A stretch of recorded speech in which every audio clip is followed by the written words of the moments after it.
మామ మన free fire లో కొత్త బండిల్ వచ్చింది మామ. ఈ బండిల్ చూడగానే మీకు ఏం గుర్తొచ్చిందో తెలియదు కానీ నాకు మాత్రం ఈ డాన్స్ గుర్తొచ్చింది.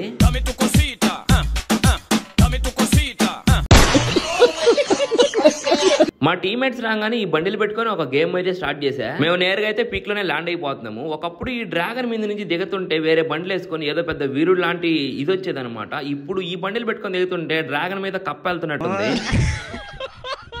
ఇక్కడ పీక్ లో చూసుకున్నట్లయితే మొత్తం ఎటు చూసినా ఎనిమిదే ఉన్నారు. దిగంగానే ఇప్పుడు గని చిక్కకపోతే నా పైన అయిపోయినట్టే. నాలాంటి బండ్లు ఇంకొకటి కూడా పెట్టుకున్నాడు. అమ్మో ఇడు లగ్గిస్తుంటే భలే నవ్వు వస్తుంది. నాకేమో విఎస్ఎస్ చిక్కింది, ఎనిమిది కాడికి ఏమంటే ఒక ట్రాక్ ఇంకొకటి కెంపెన్, ఇద్దరు కలిపి కొట్టారు నన్ను. ఆహా బండిలు ఫ్రీగా వచ్చిందని చెప్పి అందరూ పెట్టేసుకున్నారు. ఫ్రీ ఫైర్ గేమ్ లాగా లేదు, ఇదేదో కప్పల గేమ్ లాగా ఉంది. మొత్తం ఎక్కడ చూసినా కప్పలే ఉన్నాయి. మా టీమేట్ అయితే నాకైతే మళ్ళీ రివైవ్ ఇచ్చేసాడు. నేనైతే దిగంగానే P90తో ఒకనైతే కొట్టేశాను. ఆ తర్వాత మా టీమేట్ ని ఇక్కడైతే ఒక నాక్ చేశాను అనమాట. వాళ్ళైతే లోపల ఉన్నారు. నేనైతే ఇంకా గ్లూవాల్ వేసుకుని మా టీమేట్ కి అయితే రివైవ్ ఇచ్చేస్తున్నాను. వాడు ఒకడున్నాడో స్క్వాడ్ ఉందో మనకైతే ఐడియా లేదు. వాడైతే ఇంట్లో ఉన్నాడు కదా, మనం వెనక నుంచి తిరుక్కొని వెళ్దాం అని చెప్పి ఇటు పక్క అయితే వచ్చాను అనమాట. ఇక్కడ నుంచి వస్తాడు అనుకుంటే వాళ్ళ టీమ్ లో ఇంకొకడు నా వెనక్కి వచ్చాడు. వాడిని కొట్టే లోపల ఇటు వెనకాల నుంచి ఇంకొకటి కొట్టాడు. వాళ్ళైతే ఫుల్ టీమ్ ఇక్కడే ఉంది. మొత్తం అందరూ కప్ప బండిల్లే పెట్టేసుకున్నారు. సో ఫైనల్లీ ఈ బండిల్ చూడడానికి వింత కాదు విధంగా ఉందన్నమాట. చెప్పలేము, ఇదే ఫ్యూచర్ లో రేర్ కూడా అవ్వచ్చు. ఫ్రీగా వస్తుంది కదా, అందరూ తీసేసుకోండి వెళ్ళి. అండ్ మీరు 10 కి ఈ బండిల్కి ఎంత రేటింగ్ ఇస్తారో కామెంట్ సెక్షన్ లో కామెంట్ చేయండి. అండ్ ఇంకా మన ఛానల్ ని సబ్స్క్రైబ్ చేయని వాళ్ళు షార్ట్ వీడియోకి లైక్ చేసి సబ్స్క్రైబ్ చేసుకోండి.